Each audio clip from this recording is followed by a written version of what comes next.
Secretary Arshin madam గారు గురుకులంలో చదివే విద్యార్థులు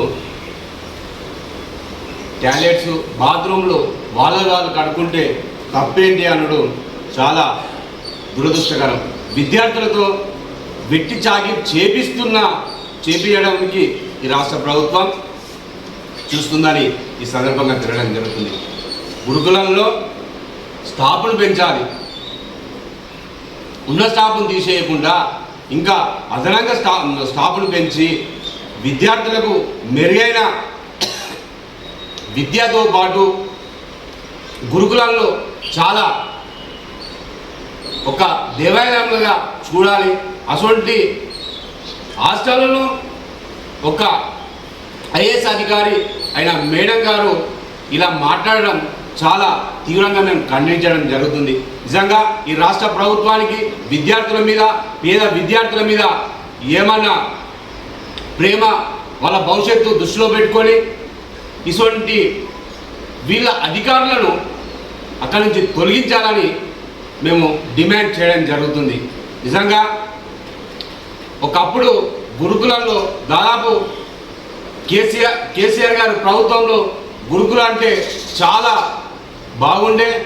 అక్కడ విద్యార్థులకు ఆహారంలో కానీ విద్యలో కానీ చాలా చక్కగా ఉండే అని ఎంతోమంది విద్యార్థులు సంతోషంగా చెప్పడం జరిగింది. ఇప్పుడున్న రాష్ట్ర ప్రభుత్వం, కాంగ్రెస్ రాష్ట్ర ప్రభుత్వం విద్యార్థులనే పట్టించుకోకపోవడం, విద్యా వ్యవస్థను పట్టించుకోకపోవడం చాలా దురదృష్టమని ఈ సందర్భంగా తెలియడం జరుగుతుంది.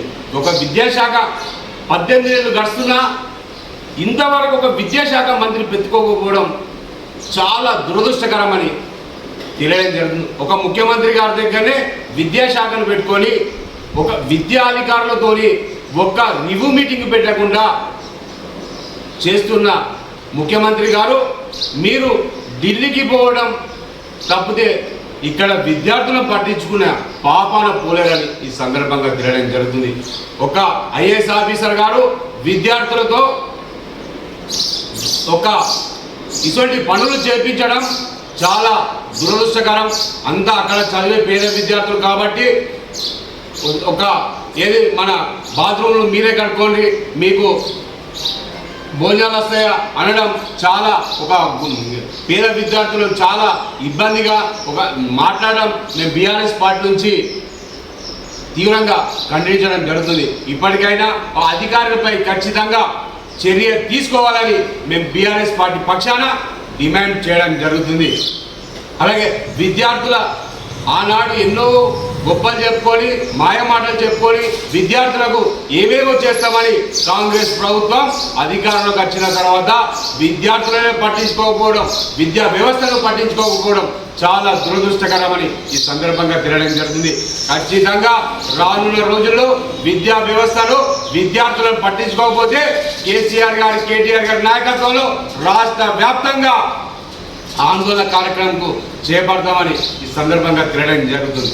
జై తెలంగాణ, జై తెలంగాణ.